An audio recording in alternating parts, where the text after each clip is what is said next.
ایک روز حضرت سلیمان علیہ السلام نے سب پرندوں کو حکم دیا کہ میرے دربار میں آ کر اپنا اپنا کمال بیان کریں. ہر پرندہ بتائے کہ اس میں کیا کیا خوبی ہے, کیا کیا کمال ہیں. سیدنا سلیمان علیہ السلام کے حکم پر سارے پرندے جمع ہو گئے, حاضر ہو گئے. سب اپنا اپنا کمال بیان کرنے لگے, سب اپنی اپنی خوبیاں بیان کرنے لگے. جب ہدہد کی باری آئی تو اس نے کہا, حضور مجھ میں کمال یہ ہے کہ میں چاہے کتنا اونچا اڑتا ہوں اور زمین سے کتنی ہی دور ہو جاؤں, حضور میری نظر اتنی تیز ہے کہ میں میلوں دور اوپر سے نیچے زمین کے ذرے ذرے کو دیکھ لیتا ہوں. اور حضور سب سے بڑا کمال یہ ہے کہ نہ زمین کی ہر چیز کو دیکھ لیتا ہوں بلکہ زمین کے اندر جہاں پانی ہو میں وہ بھی دیکھ لیتا ہوں. اور حضور سب سے بڑا کمال مجھ میں یہ ہے کہ اوپر پرواز کرتے کرتے نیچے پانی کا ذائقہ بھی چکھ لیتا ہوں, پانی کا ذائقہ بھی معلوم کر لیتا ہوں کہ پانی میٹھا ہے یا کڑوا ہے. حضور یہ ہے میرے اندر خوبیاں. کہنے لگا, حضور آپ مجھے اپنے ساتھ رکھا کیجئے. آپ اپنے تخت پر تشریف فرما کے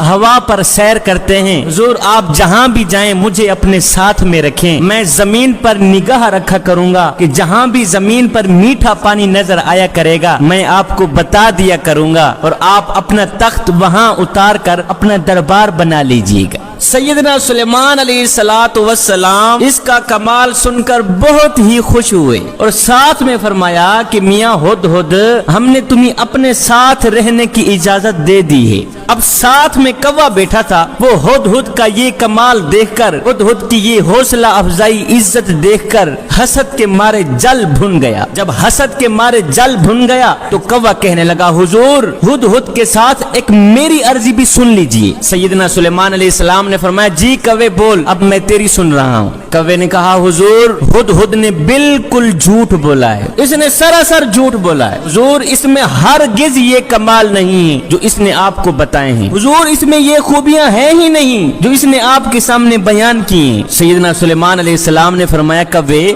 وہ کیسے؟ کوے نے کہا, حضور اتنی دور آسمان پر اڑتے ہوئے اگر یہ زمین کی سطح کی چیزیں بلکہ زمین کے اندر کی چیزیں بھی دیکھ سکتا ہے تو اس سے پوچھا جائے کہ یہ پھر شکاری کے جال میں کیوں پھنس جاتا ہے. حضور اتنی دور آسمان پر اڑتے ہوئے اگر یہ زمین کی سطح کی چیزیں دیکھ لیتا ہے پھر اس سے پوچھا جائے کہ یہ شکاری کے جال میں کیوں پھنس جاتا ہے, کیا شکاری کا جال اسے نظر نہیں آتا؟ حضور یہ جھوٹ بول رہا ہے, اگر یہ اتنی تیزی سے دیکھ لیتا تو شکاری کے جال کو دیکھ کر شکاری کے جال میں ہرگز نہ پھنستا. حضور جال کے اندر جو دانا پڑا ہوا ہوتا ہے یہ اس دانے کو کھانے کے لیے کود پڑتا ہے, اسے یہ نظر نہیں آتا ساتھ میں جال بھی ہے. حضور اگر یہ اتنا ہی با کمال ہوتا تو اسے دانے کے ساتھ ساتھ جال بھی نظر آ جایا کرتا. یہ سن کر سلیمان علیہ السلام مسکرا پڑے.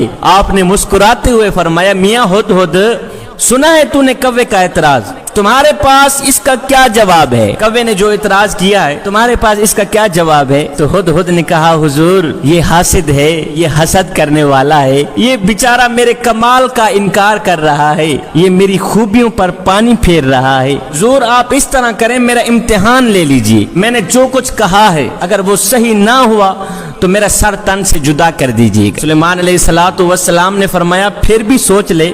ہدہد کہنے لگا, حضور نظر تو واقعی میری تیز ہے, اس میں کوئی شک والی بات نہیں, میری نظر بہت ہی تیز ہے, جو میں نے کہا ہے بالکل سچ کہا ہے, لیکن جب اس پر قدرت کا پردہ پڑ جاتا ہے, جب اس پر تقدیر کا پردہ پڑ جاتا ہے, جب ان آنکھوں کے اوپر تیزی سے کام کرنے والی نظروں کے اوپر تقدیر کا پردہ آ جاتا ہے, ہے حضور جب تقدیر کا پردہ آ جاتا ہے پھر مجھے جال نظر آتا ہی نہیں. حضور اس حاسد کو میرے کمال پر اعتراض کرنا تو سوچا, لیکن اس کم بخت نے تقدیر کی حقیقت نہ سمجھی. حضور جب مقدر ہار جاتا ہے, جب نصیب ہار جاتا ہے, جب تقدیر ہار جاتی ہے تو پھر مجھے دانا تو نظر آ جاتا ہے, مجھے جال نظر نہیں آتا اور میں جال میں پھنس جاتا ہوں. جوانوں, انسان کی تقدیر میں جو کچھ لکھا ہے وہ ہو کر ہی رہے گا. انسان لاکھ تدبیریں کرتا ہے اور ان پر کامیاب بھی ہوتا ہے, لیکن بعض اوقات ساری تدبیریں ناکام ہو جاتی ہیں اور کامیابی حاصل نہیں ہوتی. جوانوں, ہر کام عقل سے کام لینا چاہیے تدبیر سے کام لینا چاہیے، لیکن یاد رکھیے خدا تعالیٰ کو کسی بھی صورت میں بھولنا نہیں چاہیے۔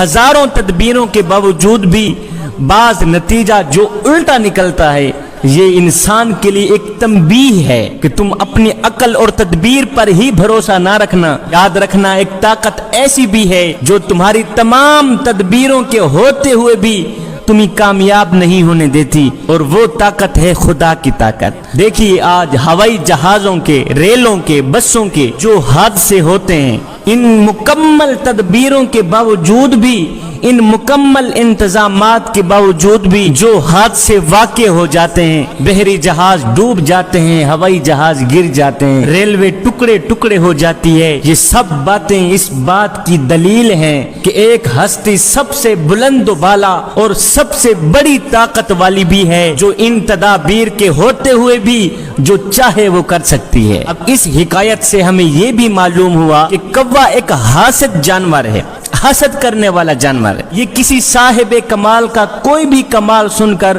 جل بھن جاتا ہے، اور اسی طرح جو لوگ انبیاء علیہم السلام کی، اولیاء اللہ کی باتیں سن کر یا ان کے کمالات سن کر جل بھن جاتے ہیں، حقیقت میں وہ کوے ہی ہوتے ہیں، انسان نہیں ہوتے۔ کووں کا اگر جسم سیاہ ہوتا ہے تو ان لوگوں کا دل سیاہ ہوتا ہے۔